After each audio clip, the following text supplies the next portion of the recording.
হযরত মূসা পয়গম্বর আল্লাহর কাছে ফরিয়াদ করলেন, আল্লাহ, সমুদ্রের মধ্যে যিনি শুয়ে আছেন, কি করে তার কাছে যাব? যাওয়ার উপায় কি হবে? যাওয়ার রাস্তা কি হবে? আল্লাহ পাক ডাক দিয়ে বললেন, মূসা, কয় মাছ ভুনা করে সাথে একজন খাদেম নিয়ে তুমি যখন রওনা দিবা, যেখানে গিয়ে কয় মাছ জিন্দা হয়ে যাবে, জিন্দা হয়ে সমুদ্রের পথে রওনা দিবে, সেই রাস্তা অবলম্বন করে যেখানে লাস্ট অফিস হবে, শেষ স্টেশন যেখানে হবে, ওখানে গিয়ে দেখবা মাজমাআল বাহরাইন, দুই সমুদ্রের কেন্দ্রস্থলের মধ্যে আমার একজন গোলাম চাদর মোড়াইয়া শুয়ে আছে। এ মুসলমান, এমনি তো সমুদ্রের স্রোত, নদীর স্রোতের মধ্যে কোনো কিছু যদি পড়ে যায় সেটাকে তালাশ করে পাওয়া যায় না। আর আল্লাহ বলেন, তুমি যাবে এমন জায়গাতে যেখানে দুই সমুদ্রের কেন্দ্রস্থল মিলন মেলা, ওখানে গিয়ে দেখবা আমার বান্দা চাদর মোড়াইয়া শুয়ে আছে। وَإِذْ قَالَ مُوسَى لِفَتَاهُ لَا أَبْرَحُ حَتَّى أَبْلُغَ مَجْمَعَ الْبَحْرَيْنِ أَوْ أَمْضِيَ حُقُبًا। হযরত মূসা পয়গম্বর ইউশা ইবনে নুন, যিনি পরবর্তীতে মূসা পয়গম্বরের পরে আল্লাহ যাকে নবী বানাবে, তাকে বললেন, বাবা চলো রে, ইলমে দ্বীন অর্জন করার জন্য মাদ্রাসায় ভর্তি হও। একটা পর্যায়ে অনেক লম্বা ঘটনা, শুধু চুম্বক অংশটুকু আপনাদের মাঝে পেশ করতেছি। একটা পর্যায়ে মূসা পয়গম্বর ইউশা ইবনে নুন দুইজনেই বিশ্রাম করতেছিলেন। বিশ্রাম করার পর যখন পরবর্তী রাস্তায় রওনা, হযরত মূসা পয়গম্বর বলেন, আতিনা গাদাআনা লাকাদ লাকিনা মিন সাফারিনা হাযা নাসাবা। কিছু নাস্তা বের করো, খাবার বের, ক্ষুধা লাগছে। আমি আমার জমিনে আমার প্রতিনিধিত্ব করার জন্য আমার খলিফা বানাবো, তিনি হবেন হযরতে আদম, জাইলুম ফিল আরদে খলিফা। ফেরেশতাদের সামনে এই কথা ব্যক্ত করার পর ফেরেশতারা তখন আল্লাহকে বলেছিলেন, আতাজআলু ফিহা মান ইউফসিদু ফিহা ওয়া ইয়াসফিকুদ দিমা। হে আল্লাহ, আপনি এমন জাতি বানাবেন যারা জমিনে গিয়ে মারামারি, কাটাকাটি, হানাহানিতে লিপ্ত হবে। নাহনু নুসাব্বিহু বিহামদিকা ওয়া নুকদ্দিসু লাক, আমরাই তো আপনার ইবাদতের জন্য, পবিত্রতা বর্ণনা করার জন্য, প্রশংসা করার জন্য যথেষ্ট। কি দরকার এমন জাতি বানানোর যারা দুনিয়া থেকে মারামারি, কাটাকাটি, হানাহানি, রক্তপাত, দাঙ্গা হাঙ্গামায় লিপ্ত হবে। এই ভেটু দিয়েছিল ফেরেশতারা। আল্লাহ পাক সংক্ষিপ্ত ভাবে জবাব দিয়েছিলেন, ইন্নী আ'লামু মা লা তা'লামু, আমি যা জানি তোমরা তা জানো না। কাদেরকে বানাবো, এরা পৃথিবীতে গিয়ে কি করবে, এটা আমি যা জানি তোমরা জানো না। কথা কম বলো। তাফসীরের কিতাবের মধ্যে আসে, ফেরেশতারা আরেকটা কথা মনে মনে গোপন করেছিল, লা ইয়াখলুকা রাব্বুনা খালকান আকরামা আলাইহি মিন্না ওয়ালা আ'লাম। যদি আল্লাহ আদমকে বানায়, আমাদের চাইতে বেশি সম্মানিত হবে না, আমাদের চাইতে বেশি জাননেওয়ালা হবে না। এটা ফেরেশতারা মনে মনে গোপন করেছে। মনে মনে কিছু গোপন করলে সেটাও কি আল্লাহ জানেন না? জানেন না? সময় লাগে। চোখের ইশারা কে কি বলে সেটাও তো আল্লাহ জানে, তাই না? ইয়ালামু খাইনাতাল আয়ুন ওয়া মা তুখফিস সুদূর। তোমাদের চোখের ইশারায় কি বলো এটাও আমি আল্লাহ জানি, ঠিক না? তাইলে ফেরেশতারা যে মনে মনে গোপন করছে যে আল্লাহ যদি কাউকে বানায় আমাদের চাইতে বেশি দামি, বেশি জাননেওয়ালা বানাবে।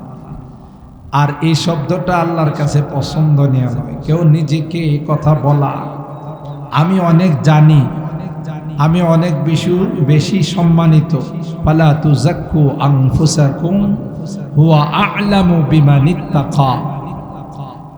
আপনারা জানেন সাইয়েদনা হযরতে মূসা কালিমুল্লাহ এক বিশাল মাহফিলে আলোচনা করতেছিলেন।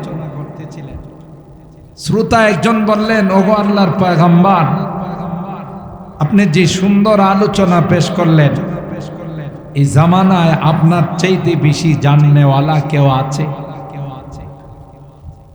বা সবচাইতে বেশি জাননেওয়ালা ব্যক্তি কে? হযরতে মূসা কালিমুল্লাহ বলেছিলেন, আনা, আমি। এই শব্দটা আল্লাহর কাছে পছন্দ হয় নাই, যদিও ওনার জবাব 100% সঠিক ছিল, ঠিক না? কারণ জামানার যারা পয়গম্বর হন, নবী হন, তাদের চাইতে জাননেওয়ালা আর কেউ ওই জামানায় থাকতে পারে না। সেই হিসাবে ওনার জবাব 100% সঠিক যে আনা আ'লাম, আমি সবচাইতে বেশি জাননেওয়ালা। কিন্তু আল্লাহ পাক রব্বুল আলামিন বললেন, মূসা, এইভাবে বলাটা ঠিক হয় না। তোমার বলার দরকার ছিল আল্লাহু আ'লাম, আল্লাহু আ'লাম। কে বেশি জাননেওয়ালা এটা আল্লাহ ভালো জানেন, আমি বলতে পারবো না। তোমার তো লেখাপড়াই শেষ হয় নাই, আরো পড়তে হবে, ফারেগ হতে হবে, ইফতা পড়তে হবে, দাওরা পড়তে হবে।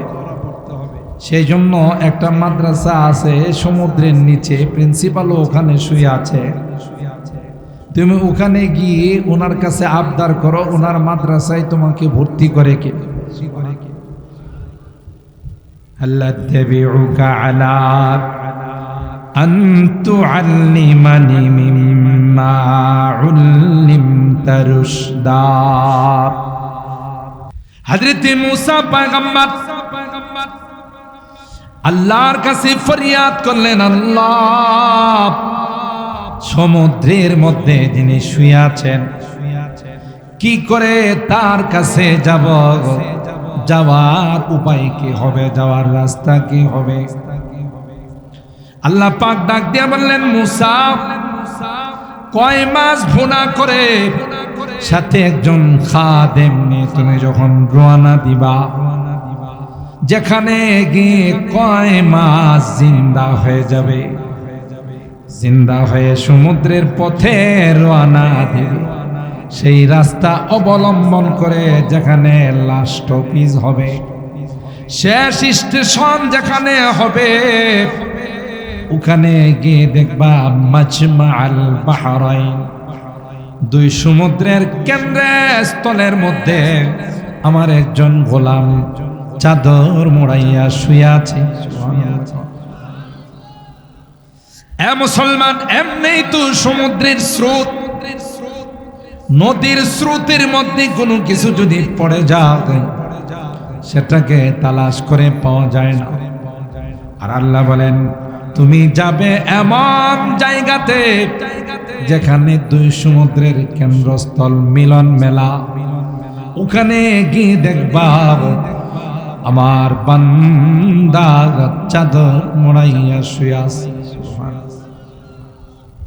وَإِذْ قَالَ مُوسَى لِفَتَاهُ لَا أَبْرَحُ حَتَّى أَبْلُغَ مَجْمَعَ الْبَحْرَيْنِ أَوْ أَمْضِيَ حُقُبًا।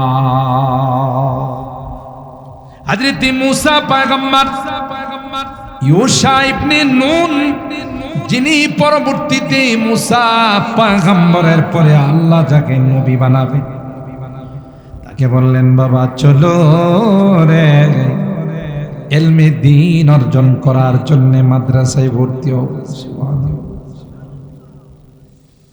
একটা পর্যায়ে অনেক লম্বা ঘটনা, শুধু চুম্বক অংশটুকু আপনাদের মাঝে পেশ করতেছি। একটা পর্যায়ে মুসা পয়গম্বর ইউশা ইবনে নূন দুইজনেই বিশ্রাম করতেছিলেন। বিশ্রাম করার পর যখন পরবর্তী রাস্তায় রওনা, হযরত মুসা পয়গম্বর বলেন আতিনা গাদাআনা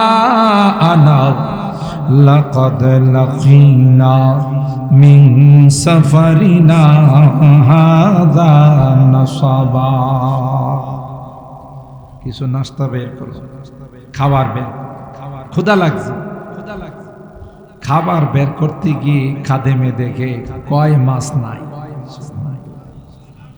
কয় মাছটা কি জিন্দা ছিল না ভুনা করা ছিল? সোহাগপুরে তো কয় মাছ ভুনা করে যদি মহিলারা পাতিলে রাখে, এটা ওরাল দিয়া চলে যায়। কি বলেন? তাইলে আল্লাহ যদি ভুনা কয় মাছকে জিন্দা করেনি, ক্ষমতা আল্লাহ আছেন না?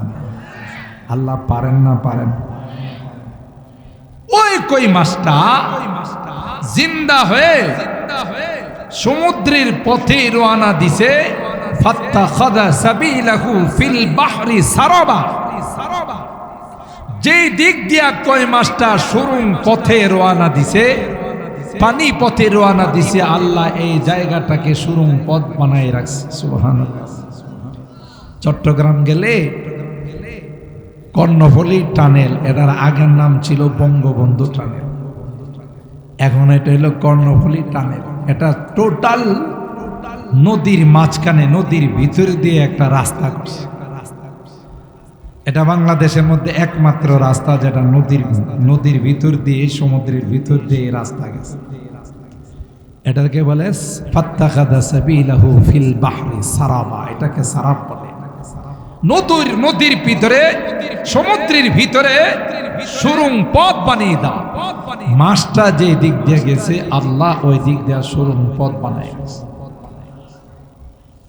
হযরত মুসা পয়গম্বর খাদেমকে বললেন ক্বালা আরাইতা ইয আওয়াইনা ইলা সাখরা ফাইন্নী নাসিতুল হুত ওয়া মা আনসানি ইল্লা শাইতানু আন আযকারা ওয়াত্তাখাযা সাবিলাহু ফিল বাহরি আজাবা।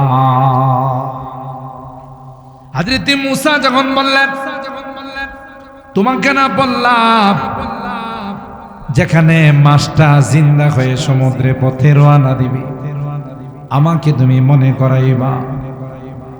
হুজুর ভুলে গিয়েছিলাম, আর এই ভুলটা আমার থেকে নয়, ইবলিসের পক্ষ থেকে। ঠিক কিনা বলে? নামাজের মধ্যে মাঝে মধ্যে ভুল হয় না? 3 রাকাত না 4 রাকাত।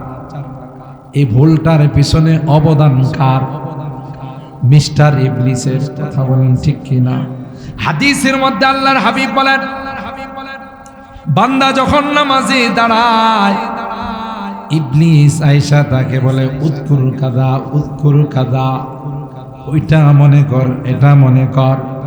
এমন কিছু মনের মধ্যে নিয়ে আসে যা জীবনে কল্পনাও করা হয়। তোমার দাদা কেমন মানুষ ছিল? গোটা সোহাগপুরের নেতা ছিল। তোমার পরদাদা তো বিরাট বড় ধনী মানুষ ছিল। এই সমস্ত কথাগুলো একটার পর একটা মনে স্মরণ করায়, হতে হতে রাকাত পর্যন্ত ভুলে যায় কার অবদান। আর হায়রাব হযরত মুসা পয়গম্বর বললেন যেখান থেকে মাছ জিন্দা হয়ে সমুদ্রে পথে চলে গেছে, চলো রে ওই রাস্তা অবলম্বন করে প্রিন্সিপালের কাছে যাইতে হবে। সুজা হযরত মুসা পয়গম্বর খাদিম ইউশা ইবনে নুনকে নিয়ে মাজমাআল বাহরাইন, দুই সমুদ্রের কেন্দ্রস্থলে যখন গেলেন, গিয়ে দেখে আল্লাহর এক বান্দা মুসাজ্জান বিসাউবিন, চাদর মোড়াইয়া ওই দুই সমুদ্রের কেন্দ্রে স্থলে তিনি শুয়ে আছেন। সুবহানাল্লাহ। এই স্রোতের মধ্যে শুয়ে থাকা এটা কি নিজস্ব ইচ্ছা নয়, আল্লাহর হুকুম। সমুদ্রের কেন্দ্রস্থল দেখেন না, ডাকাতিয়া নদী, মাঝে মধ্যে পত্রিকায় আসে মেঘনা নদীতে লঞ্চ ডুবি হয়। ডাকাতিয়া নদী আর মেঘনা নদীর মাঝখানে একটা কেন্দ্রস্থল আছে। ওখানে যদি কোনো লঞ্চ পড়ে যায় সাথে সাথে ঘুরপাক খায় এটা ডুবাই ফেলায়। এটা কেন্দ্রস্থল, দুই জায়গার মিলন মেলা, মোহনা। তো হযরতে মুসা কালিমুল্লাহ ওখানে গিয়ে বললেন, আসসালামু আলাইকা ইয়া আব্দুল্লাহ, ও আল্লাহর বান্দা তোমার উপরে সালাম। তিনি চাদর মাদর কিছুই খুলেন নাই, চাদরের ভিতর থেকে জবাব দেন, ওয়া আলাইকাস সালাম ইয়া মুসা নবী আল্লাহ। আর আস্তে সুবহানাল্লাহ। আগে সুবহানাল্লাহ জোরে বললে ভয় ছিল যে না জানি রে কুবরা চিতা পুলিশ এসে ধরে নিয়ে যায় কিনা। এখন কি আর এই ভয় আছে? যারা এই ভয় দেখাইতো আর আলেম ওলামা টুপি দাড়িওয়ালাদেরকে মৌলবাদ পরে গালি দিত, মাটি চালান দিলে পাওয়া যাবে কথা বলে, এরা না, এরা যাদের উত্তরসূরি তাদের ইতিহাস একই। কোরআনের বিরোধিতা যারাই করেছে অতীতের ইতিহাস বলে একটার অস্তিত্ব খুঁজে পাওয়া যাবে না। সবগুলোর মধ্যে কপালে শুধু জুতার পিটা ছাড়া আর কিছু নেই। অতীত ভুলে গেলে বড় দুর্ভাগ্য, ঠিক কিনা বলেন? হযরতে মুসা কালিমুল্লাহ আর সহ্য হয়ে বললেন, ওগো আল্লাহর বান্দা, জীবনে তোমার সঙ্গে আমার দেখা নাই, জীবনে কোনোদিন মোলাকাত হয় নাই, কি করে বুঝলে আমি যে বনি ইসরাইলের পয়গম্বর মুসা? তিনি বলেন, আমি যে এখানে শুয়ে রয়েছি আপনি কি করে জানলেন? আমি যে এখানে শুয়ে আছি আপনি জানলেন কেমন করে? আল্লাহ আমাকে জানাইছেন। কই যে আল্লাহ আপনাকে জানাইছেন আমি এখানে শুয়ে আছি, সেই আল্লাহ আমাকে ফোন দিয়ে বলছেন একজন ছাত্র আসতেছে, ভর্তি করে নিছে। ক্বালা হাল আত্তাবিউকা আলা আন তুআল্লিমানি মিম্মা উল্লিমতা রুশদা। হযরত মুসা পয়গম্বর আরজি পেশ করলেন, ওগো আল্লাহর বান্দা, অনেক কষ্ট করে অনেক দূর থেকে আসছি আপনার মাদ্রাসায় ভর্তি হওয়ার জন্য। তিনি বলেন, ক্বালা ইন্নাকা লান তাস্তাতিআ মাইয়া সাবরা। না না না, আমার মাদ্রাসার নিয়ম কানুন বড় কড়া। এক নম্বর শর্ত হইল মোবাইল ব্যবহার করা যাবে।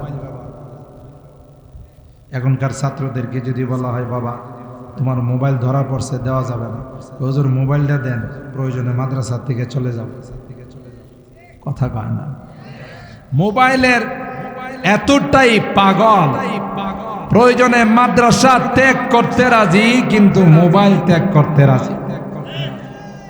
এই মোবাইল গোটা যুব সমাজটাকে, ছাত্র সমাজটাকে ধ্বংসের পথে নিয়ে গেছে।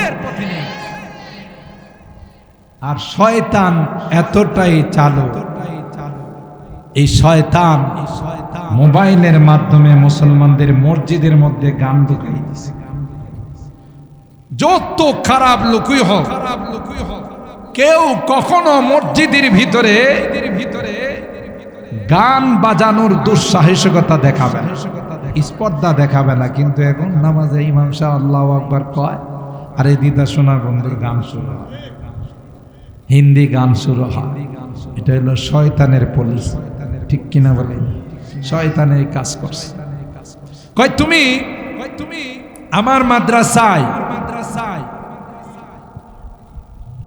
আমার মাদ্রাসায় ভর্তি হওয়ার যোগ্যতা রাখো না। আল্লাহু আকবার বলেন। ইন্নাকা লান তাস্তাতিআ মাইয়া সাবরা, তুমি পারবা না, কারণ তোমার যে ইলম আমার কাছে সেটা নাই, আমার যে ইলম তোমার কাছে সেটা নাই। তোমার কাছে হলো ইলমে তাশরীঈ, আমার কাছে হলো ইলমে তাকওয়িনি। আমি কিছু কাজ করব যেটা তোমার সহ্য হবে, সেই জন্য বললাম তুমি আমার মাদ্রাসায় ভর্তি হওয়ার যোগ্য না। মুসা আলাইহিস সালাম কয়, হুজুর মেহেরবানি করে আমার একটু ভর্তি করেন। ক্বালা সাতাজিদুনি ইনশাআল্লাহু সাবিরা ওয়ালা আহসি লাকা আমরা। আমি ভর্তি হলে মাদ্রাসার সমস্ত নিয়ম কানুন মাইনা চলবো, তবু আমাকে একটু ভর্তি করেন। আসলে আল্লাহ কয়, আনা কেন বললা? আমি সবচাইতে বড়, এখন মাদ্রাসায় ভর্তি নেয় না তুমি। কাহিনীটা বুঝছে? আল্লাহ কই তোমারে ভর্তি করেন আমি, আর তুমি বড় আলেম। আল্লাহু আকবার। কয় হুজুর একটু মেহরবানি করে, বড় কষ্ট করে আসছে, ভর্তি নিয়ে আনে। শর্ত হলো মাঝখানে কোন রকমের কোনো প্রশ্ন করতে পারবা না, মানে নিবা? ঠিক আছে বলেন। আসলে যতই শর্ত লাগা, নবী তো নবী, আর মুসা নবী তো একটু শান্ত প্রকৃতির মানুষ ছিলেন, তাই না? জালালি তবি কোনো একটা কিছু দেখবে বা সাথে সাথে টুকবে। যিনি বাবা আদম আলাইহিস সালামের সাথে রূহের জগতে দেখা হওয়ার পর বাপরে ইসারে নাই। মেশকাত শরীফের হাদিস, উলামায়ে কেরাম, আমার সাথে বড় বড় উলামায়ে কেরাম আছে, রূহের জগতে হযরত আদমের সাথে দেখা। আদম আলাইহিস সালাম রে কয়,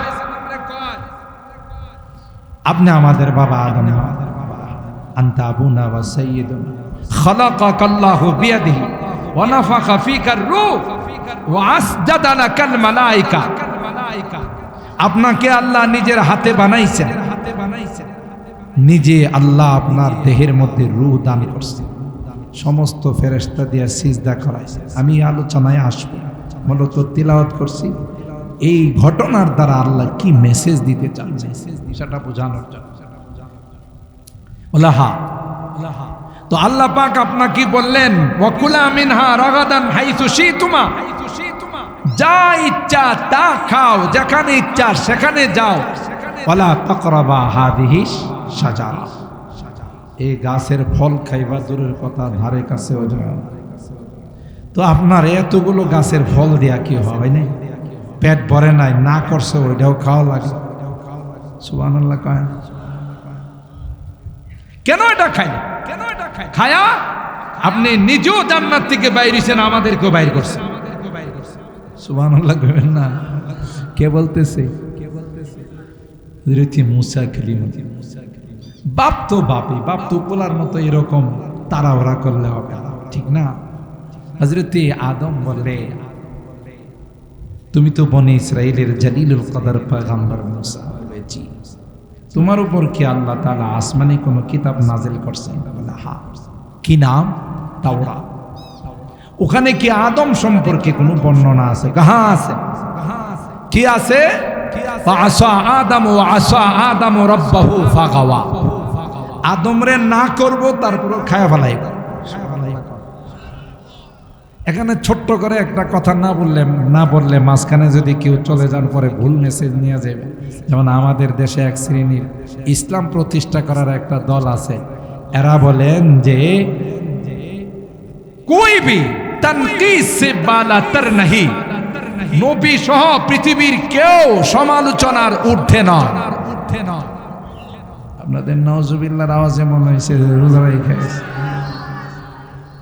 আমাদের আকায়েদের কিতাবে পড়ানো হয়, আল আম্বিয়া কুল্লুহুম মাসুমুন, সমস্ত নবীরা নিষ্পাপ। নবীদের বেলায় যদি কেউ এই ধারণা রাখে যে এরাও গুনাহ করছে, সাথে সাথে বেঈমান হয়। ওয়াস সাহাবা কুল্লুহুম মাহফুজুন, সাহাবায়ে কেরাম মাহফুজ, আম্বিয়া কেরাম মাসুম। এই আকীদা আর বিশ্বাস আমাদের রাখতে হবে, ঠিক কিনা বলেন? কেউ যদি বলে যে না तनकीस से कोई शख्स तनकीस से बाला तर नहीं কেউ সমালোচনার ঊর্ধ্বে না নবীরাও ঊর্ধ্বে না ঈমান থাকবে না জোরে বলেন কেউ গোলাম আহমদ কাদিয়ানীরে নবী মাইনা বেঈমান হচ্ছে কেউ আবার নবীদেরকে সমালোচনা করা বেঈমান সাহাবায়ে কেরামদেরকে বলে সত্যের মাপকাঠি নয় অথচ কোরআনে বললে ওয়াইদা কিলা লাহুম আমিনু কামা আমানান নাস সাহাবীদের মতো যদি তোমরা ঈমান বানাইতে পারো তাইলে তোমরা সফল আর এরা কয় সাহাবীরা নাকি সত্যের মাপকাঠি নয় এরকমের দল আমাদের দেশে আছে না না এদের মুখ দিয়ে মাঝে মধ্যে ফসকে কথা বের হয়ে যায় মিডিয়াতে আয়েশা বলে যে দর্শে নিজামি কওমির যত ইমাম যত উলামায়ে কেরাম মসজিদ মাদ্রাসায় আছে তাদেরকে ঘাড় ধাক্কা দিয়ে বের করে দিতে হবে না যারাই কওমি উলামায়ে কেরামদেরকে নায়েবে রাসূলদেরকে ঘাড় ধাক্কা দেওয়ার কথা বলছে আর বলছে যে পাকিস্তানে পাঠাই দিবে তালাশ করে দেখো একটাও বাংলাদেশে নাই সব হিন্দুস্তানে গিয়ে আশ্রয় নিছে ঠিক কিনা বলেন আমাদেরকে বলছে না আগে तुम अपनी प्यारी पाकिस्तान में चले जाओ আমরা কোনোদিন তাদেরকে বলি নাই যে तुम अपनी प्यारी हिंदुस्तान में चले जाओ কিন্তু আছে কো আরে ভাই বলে না কোথায় আছে এত সহজ এরা নাইবে রাসূল জীবন কুরবানি করে ইলমে ওয়াহির জন্য গোটা জীবন ওয়াকফ করে দিয়েছে তাদের বিরুদ্ধে যারাই কথা বলবে কোরআনের এই সকল প্রতিষ্ঠানের বিরুদ্ধে যারা কথা বলবে ইতিহাসের পাতা খুলে দেখুন একটার অস্তিত্ব খুঁজে পাওয়া যাবে যত বাহাদুরি দেখা বাহাদুরি সব শেষ হয়ে যাবে কথা বলেন ঠিক কি না তো এখানে এই প্রশ্নের জবাবটা না দিলে আপনারা বিভ্রান্ত হবেন দেখছো আদম রে আল্লাহ না করছে খায় বানাইছে আল্লাহর কথাই মানে নাই আচ্ছা আমি আপনাদের জিজ্ঞাসা করতে চাই হযরতে আদম আলাইহিস সালাম মুসা আলাইহিস সালামকে জিজ্ঞাসা করলেন এই তাওরাতে আমার ব্যাপারে কোনো কথা আছে বলে আছে কি আছে আমি না করব তারপরও আদম খায়া ফেলাইব তখন তিনি প্রশ্ন করলেন তাওরাত কিতাবে কি আমার জন্মের পরে লেখা না আগে আপনার জন্মের কত আগে আল্লাহ লৌহে মাহফুজের মধ্যে লিখে রাখছেন আল্লাহর বাণী আচ্ছা বাবা তুমি একটা শিক্ষিত ছেলে হয়ে যে বিষয় আল্লাহ আমার জন্মের আগে লিখে রাখছেন এমন একটা বিষয় নিয়ে তুমি আমারে দোষারোপ করতেছ তুমি তো শিক্ষিত ছেলে বুদ্ধিমান ছেলে এমন বিষয় নিয়ে তো আমাকে তুমি দোষারোপ করার কথা না বলো তো দেখি যেই বিষয় আল্লাহ আমার উপর নির্ধারণ করে রাখছেন এটা কি আমি ওভারটেক করতে পারবো ওয়াকুল্লু শাইইন ফাআলুহু ফিজ জুবুর ওয়াকুল্লু সগীরি ওয়া কাবীরি মুস্তাতার যা করবে সব ওখানে লিপিবদ্ধ আছে কেউ এটাকে ওভারটেক করতে পারবে না খিরকায়ে तकदीर को मुमकिन नहीं करना रे फो खिरकाए तकदीर को मुमकिन नहीं करना रे फो सुजने तदबीर से घर उमर भर सीते रहो কবি বলেন ভাগ্যের লিখন যায় না খন্ডন আল্লাহর পক্ষ থেকে যা নির্ধারণ করা আছে এটা কোনোভাবে খণ্ডন করা যাবে না ওভারটেক করা যাবে না তাই আল্লাহ পাক হযরতে আদমকে সৃষ্টি করার পূর্বে ফেরেশতাদেরকে বলেছিলেন ইন্নী জাইলুন ফিল আরদি খলিফা আসমানের মধ্যে নয় জান্নাতের মধ্যে নয় আল্লাহ বলেন ফিল আরদি খলিফা আমার জমিনে আমার প্রতিনিধিত্ব করার জন্য আমি আল্লাহ একজন আদম বানাবো সুতরাং জান্নাতে রাখার জন্য আদমকে বানায় নাই বরং আল্লাহর জমিনে খেলাফত কায়েম করার জন্য আদমকে বানাইছেন ঠিক কিনা বলেন এই অপারেটর কই অপারেটর শুধু এদিকে চলে যাবে এটা আমি কই দিকে যাও একটু এদিকে আসো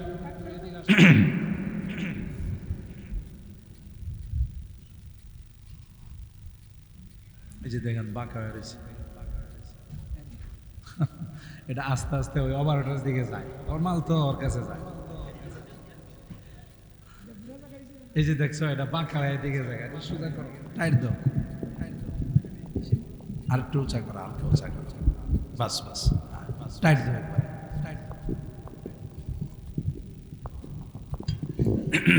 হ্যাঁ এখন ঠিক আছে। আল্লাহ পাক বলেন ইন্নী জাইলুন ফিল আরদি খলিফা, আদমকে আসমানে রাখার জন্য, জান্নাতে রাখার জন্য আল্লাহ বানান নাই, দুনিয়াতে প্রেরণ করার জন্য আল্লাহ বানাইছেন, ঠিক কিনা বলেন? সুতরাং আল্লাহ পাক একটা রাস্তা বের করে দিলেন, সব খাইবা শুধু এটা খাইবা, সুবহানাল্লাহ বলেন। সুতরাং এখানে যদি কেউ বলে আদমও তো আল্লাহর কথা মানে নাই, আল্লাহর কসম বলতে দেরি হবে, বেঈমান হতে দেরি হবে না, কথা বলেন ঠিক কিনা? আর হারাব হযরত মূসা পয়গম্বর অঙ্গীকারনামা পেশ করে হযরত খিজিরের সঙ্গে ভর্তি হয়ে গেলেন, ছাত্রকে নিয়ে রওনা দিলেন, নদী পার হবে। ওপার থেকে একজন মাঝি দেখলো যে খিজিরের মতো আল্লাহর ওলি দেখা যায়, সুবহানাল্লাহ। দৌড়ায় এসে তিনি নৌকা দিয়ে নদী পার করে দিলেন। হযরত খিজির নদীর ওই পারে যার পার ভাড়া দিতে চাইলেন যে তুমি কষ্ট করে চালায় নিয়ে আস, তোমাকে নৌকার ভাড়া দিই। নৌকার মাঝি কয় হুজুর শরম দিন, আপনার মতো আল্লাহর ওলি আমার নৌকাতে সওয়ার হয়েছেন, এটাই তো আমার জন্য অনেক ভাগ্যের বিষয়, তাই টাকা লাগবে না, দোয়া দিলেই চলবে। এরকমের কিছু মানুষ আমাদের সমাজে আছে না? অটোতে উঠলে সোহাগপুর মাদ্রাসার প্রিন্সিপাল সাহেব, সোহাগপুর মাদ্রাসার উস্তাদ আলেম ওলামা যখন অটোতে গিয়ে যখন 20 টাকা 30 টাকা ভাড়া দিতে চায়, কই হুজুর শরম দিয়েন না, আপনি ভাড়া দিয়েন না, দোয়া করেন আমার অটোর জন্য, আমার সিএনজির জন্য, ঠিক কিনা বলে? আবার উল্টাটাও আছে, ভাড়া যদি হয় 20 টাকা আপনার কাছে নিবে 50 টাকা, জিজ্ঞাসা করলে এত টাকা ভাড়া কেন নেও? ফুরায়া উঠলেন না কিনলে কথা কয় না। তার মানে আলেম ওলামা দেখলে হের চুলকানি উঠে, এরকম আছে না নাই? এরকম আছে। হযরত মূসা পয়গম্বর সাথে সাথে প্রশ্ন করলেন, ক্বালা আখরাকতাহা লিতুগরিকা আহলাহা লাকাদ জিতা শাইআন নুকরা। আপনি ভাড়া নিতে সে অস্বীকৃতি জানাইল, তার মাথায় হাত দিয়া দোয়া করে দেওয়া উচিত ছিল যে আল্লাহ তোমার কামাই রুজি রোজগারে বরকত দেন। আর সেই জায়গাতে আপনি তার এই নৌকার একটা তক্তা খুইলা ফেলাইলেন। হুজুর আর যাই হোক, কামটা কিন্তু ভালো করছে না। এই খিজির আলাইহিস সালাম কমিয়া, তোমার আমি আগেই কইছিলাম তুমি আমার মাদ্রাসায় ভর্তি হওয়ার যোগ্য না। কি হলো? কি হলো? নৌকা তক্তা খোলার কারণে কি হবে? কইটা ডুবে মারা যাবে, এটা দিয়ে আর ইনকাম করতে পারবে না। খিজির আলাইহিস সালাম বলেন, আপনি যখন দুনিয়াতে আসছিলেন আপনার মা আপনাকে একটা কাঠের বাক্সের মধ্যে করে সমুদ্রে ভাসাই দিছিলেন। কয় টন কয় মন পানি ঢুকছিল আপনার বাক্সে। মূসা আলাইহিস সালাম মাথায় হাত দেয়া কই, ইয়া আল্লাহ, এই বেটা দিয়ে আমার ছোট কালের খবর জানে। আল্লাহ কই, বুঝো নাই, তোমার যে সুরুং পথে নিয়ে ওখানে দেখা করাইলাম, একটা সময় আসবে যে সময় তোমার সমস্ত বংশধরদেরকে নিয়ে লৌহিত সাগর পাড়ি দিতে হবে। এটা অগ্রিম তোমাকে আমি নদী পার করে এটা দেখাই দিলাম। সুবহানাল্লাহ। আমার ভাইরা, ঘটনা অনেক লম্বা, আল্লাহ পাকের কাছে আনা আমি এটা পছন্দনীয় নয়। সুবহানাল্লাহ। এই জন্য ফেরেশতারা যখন বললেন লা ইয়াখলুকা রাব্বুনা খালকান আকরামা আলাইহি মিন্না, আমাদের চাইতে বেশি জাননেওয়ালা কাউকে আল্লাহ বানাবে না। আল্লাহ পাক রব্বুল আলামিন শুধু জবাব দিয়েছিলেন, ইন্নী আ'লামু মা লা আমি যা জানি তোমরা তা জানো না, বেশি পণ্ডিতি করো না।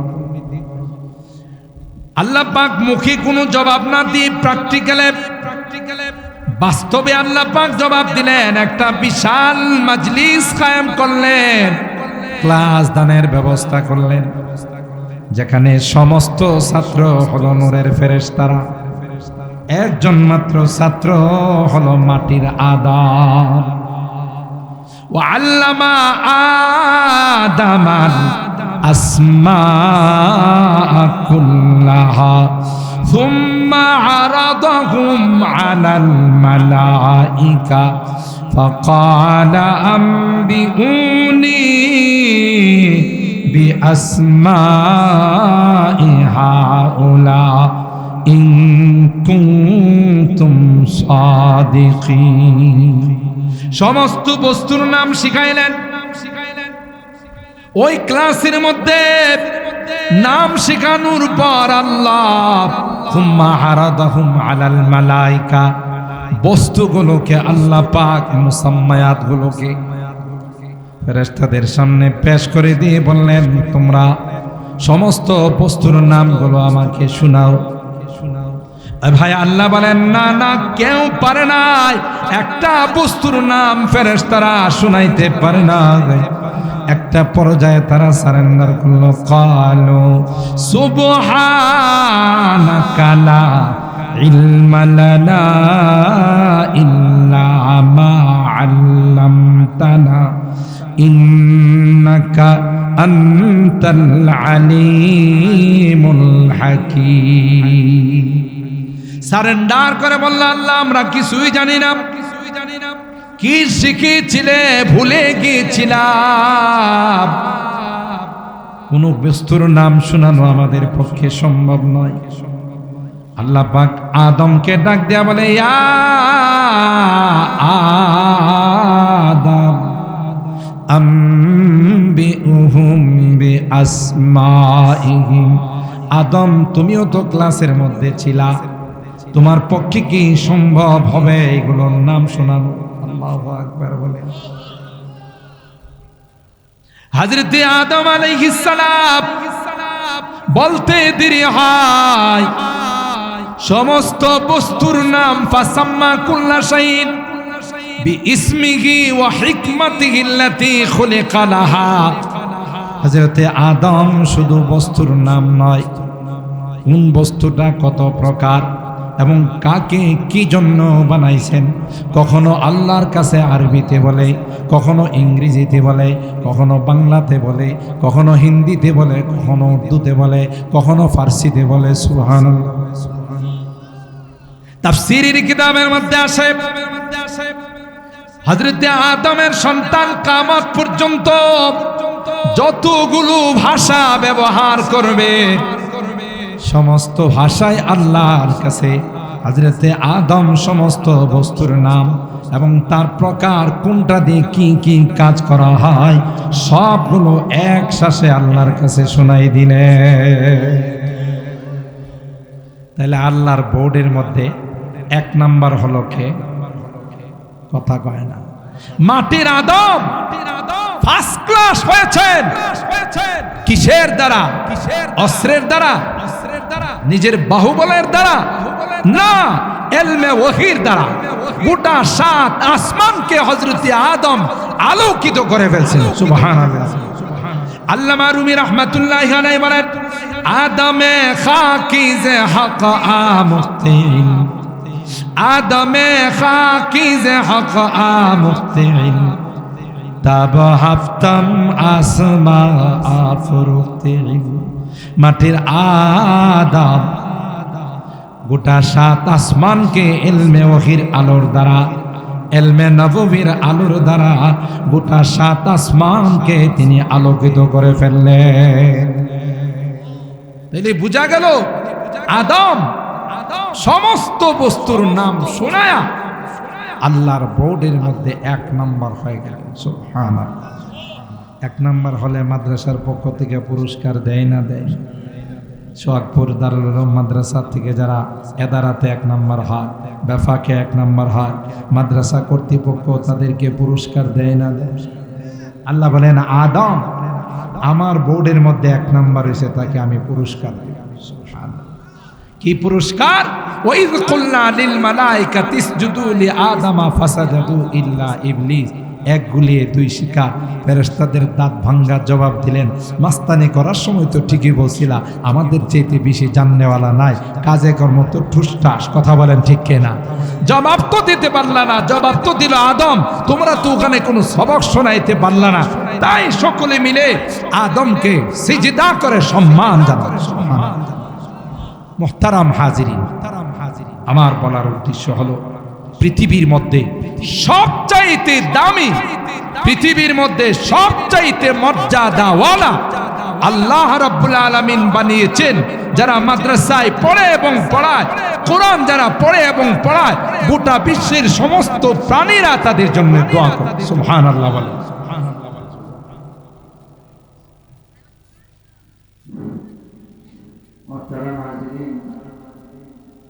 আমাদের সামনে যিনি বয়ান করতেছেন, আসলে ওনাদের বয়ানের জন্য আমি আনি। আমার জানা মতে একজন এমন মানুষ যারা পৃথিবীর সবচেয়ে শ্রেষ্ঠ সন্তান, স্বয়ং সরকারে দো আলম নবীর জুবানে মুবারক দিয়ে আল্লাহ রাব্বুল আলামিন এই এলানটা, ঘোষণাটা দেওয়া হয়েছে। সুবহানাল্লাহ। এদের সাথে সম্পর্ক রাখলে আমাদের লাভ না লস? জুড়ে বলেন। আপনার কলেজার টুকরা সন্তান আপনার কবরে শুইবে না। আপনার কলিজার টুকরা সন্তান যদি আলেম না হয়, হাফেজ যদি না হয়, সুপারিশ করার পাওয়ার পাবে না। এই সোহাগপুর মাদ্রাসা থেকে যারা হাফেজ হবে, আলেম হবে, একজন হাফেজের জন্য আল্লাহ তাআলা 10 জন ব্যক্তির সুপারিশের পাওয়ার। ফামা যান্নুকুম বিল্লাযী আমিলা বিহাযা। আল্লাহর নবী বলেন যারা আলেম হবে তাদেরকে 10-20 কোনো সংখ্যা থাকবে না, অগণিত। যত ইচ্ছা তত সুপারিশ করে আল্লাহর জান্নাতে নিয়ে যাবেন। সুবহানাল্লাহ। আল্লাহর হাবিব বলেন আলমার উমামান আহাব্বা। দুনিয়াতে যে যাকে মহব্বত করবে, যার সঙ্গে যার সম্পর্ক হবে, পরকালে তার সঙ্গে তার হাসর। আপনারা সোহাগপুরের মানুষ, আলহামদুলিল্লাহ আমি জানি তো সোহাগপুরে অনেক বড় বড় জবরদস্ত উলামায়ে কেরাম আছে। কিসের কারণে বলেন? এই মাদ্রাসার কথা কয় না। ব্রাহ্মণবাড়িয়ার মধ্যে সোহাগপুর এলাকা একটা ঐতিহ্যবাহী এলাকা, ঠিক কিনা বলেন? আলেম ওলামার দিক থেকে, জেনারেল লাইনের শিক্ষিতর দিক থেকে, ভদ্রতার দিক থেকে আপনাদের এই মসজিদ বাংলাদেশের একটি অন্যতম মসজিদ হতে যাচ্ছে, ঠিক কিনা বলেন? মসজিদ কার ঘর? মাদ্রাসা নবীর ঘর। মসজিদ আল্লাহর ঘর, মাদ্রাসা নবীর ঘর। মসজিদের মধ্যে কিছু দিলে কি আল্লাহ খুশি হবেন না বেজার হবেন? আর মাদ্রাসায় দিলে আল্লাহ এবং আল্লাহর নবী আরো খুশি হবেন, ঠিক কিনা বলেন? তাই আমার অত্যন্ত স্নেহের বাংলাদেশ সহ আমাদের ব্রাহ্মণবাড়িয়ার মাদারে ইলমির যারা উস্তাদ হয়, জামিয়া ইউনুসিয়া, এটাকে আমি মাদারে ইলমি বলি। এই মাদ্রাসা কিন্তু কোনো ব্যক্তির ইশারায় হয় নাই, সরকারে দো আলম নবীর ইশারায় হয়েছে।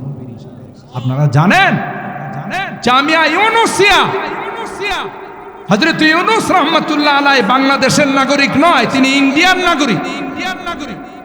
দারুল উলুম দেওবন্দের আলেম, আল্লাহর হাবিব মুজাফফরনগর, সাহারানপুর প্রদেশ, সাহারানপুর ডিস্ট্রিক্টের মুজাফফরনগরের সন্তান। হযরত ইউনুস রাহমাতুল্লাহ আলাইহিকে আল্লাহর নবী স্বপ্ন দেখাইছেন, তোমার ইন্ডিয়াতে নয়, তুমি বাংলাদেশে একটা জায়গা আছে আমার দুশ্মনদের আখড়া, এটার নাম হলো ব্রাহ্মণবাড়িয়া। বাংলাদেশের মধ্যে সবচাইতে বেশি কাদিয়ানি ছিল ব্রাহ্মণবাড়িয়া, ঠিক কিনা? এই আল্লাহর ওলিকে আল্লাহর নবী স্বপ্ন দেখায়া পাঠাইছেন, তিনি জামিয়া ইউনুসিয়া করছেন। তার মাধ্যমে আজকে বাংলাদেশের মধ্যে সবচাইতে নামি দামি কোনো ডিস্ট্রিক্ট থাকলে এটা হলো ব্রাহ্মণবাড়িয়া। আমি আমার অনেক বয়ানে বলি যে আপনি বিশ্বাস করবেন না, আমি ওই ব্রাহ্মণবাড়িয়ার কৃতি সন্তান, নিজেকে ব্রাহ্মণবাড়িয়ার সন্তান হিসাবে গর্ববোধ করি। কারণ বাংলাদেশের যেখানেই যায় মানুষ যখন শুনে যে বাড়ি ব্রাহ্মণবাড়িয়া, মানুষ চমকায়। বলে যদি কখনো বাংলাদেশে ইসলামী হুকুমত কায়েম হয়, কোরআনী হুকুমত কায়েম হয়, সর্বপ্রথম ব্রাহ্মণবাড়িয়ার জমিন থেকে কোরআনী হুকুমত কায়েম। কেমন এক জায়গা ব্রাহ্মণবাড়িয়া, এই মাদারে ইলমির ব্রাহ্মণবাড়িয়ার জামিয়া ইউনুসিয়া কে যারাই বৃদ্ধাঙ্গুল দেখাবে তাদেরকে লাইট মাইরা পাওয়া যাবে। কত বাহাদুরি দেখাইছে না? এখন কি লাইট মারলে পাওয়া যাবে? এরপরে যে আরো কি ভয়াবহ পরিণতি আসবে এটা আল্লাহ ছাড়া কেউ জানে না। যাই হোক, এই আপনাদের এই মাদ্রাসা এটা ঐতিহ্যবাহী একটি মাদ্রাসা। এখান থেকে অনেক বড় বড় আলেম হয়েছে, আরো হবে ইনশাআল্লাহ। দিন দিন উন্নতির দিকে যাবে। যোগ্য শিক্ষক মন্ডলীর দ্বারা, যোগ্য কমিটির দ্বারা পরিচালিত গোটা বাংলাদেশে একদিন এই সোহাগপুর দারুল উলুম মাদ্রাসা চমকাই যাবে। কথা বলেন ঠিক কিনা? আমরা ভাগ্যবান যারা এর সাথে সম্পর্ক রাখবো, আল্লাহর ঘরের সাথে, মসজিদের সাথে, মাদ্রাসার সাথে যারা সম্পর্ক রাখবো তারা ভাগ্যবান। দুনিয়া তো লাভবান, পরকালও লাভবান। তাই আমার ভাই, বড় ভাই মৌলানা আব্দুল মতিন সাহেব, আমাদের সিরাজ সাহেব উভয় বলছেন যে হুজুর যে যা দে খুশি হয়া, মসজিদের টাইলসের কাজ বাকি আছে, মাদ্রাসারও অনেক কাজ বাকি আছে। যেহেতু আমরা দোয়ার দিকে যাব, হাদিসে আসছে দোয়ার আগে যখন আল্লাহর রাস্তায় কিছু দেওয়া হয় সহজে আল্লাহ তাআলা এই দোয়া কবুল করে নেন। সুবহানাল্লাহ। আর আপনাদের কি ধারণা, এতগুলো ওলামায়ে কেরাম, এতগুলো আল্লাহওয়ালা বুজুর্গ, মাদ্রাসার মাসুম তালেবে ইলম, সবাই যদি আমরা দোয়া করি, আল্লাহ কাহারো না কাহারো ওসিলায় আমাদের দোয়া কবুল করবেন না? বলেন ইনশাআল্লাহ। আচ্ছা বলুন, খুশিতে খুশিতে বলেন তো দেখি। আমি তো ওই রকমের চান্দা টান্দা করতেও পারি না, কালেকশন করার আমার যোগ্যতাও নাই, তবে আমি আবদার জানাচ্ছি, আপনারা কে আছেন যে আজকেরই 2 দিন ব্যাপী ইসলামী মহাসম্মেলনের আখিরি দিনের আখিরি মোনাজাতের পূর্বে বাবা নাই, মা নাই, আত্মীয় স্বজন নাই, তাদের জন্য এই মসজিদে আপনি 20,000 টাকা, 10,000 টাকা এবং মাদ্রাসায় কিছু দিবেন,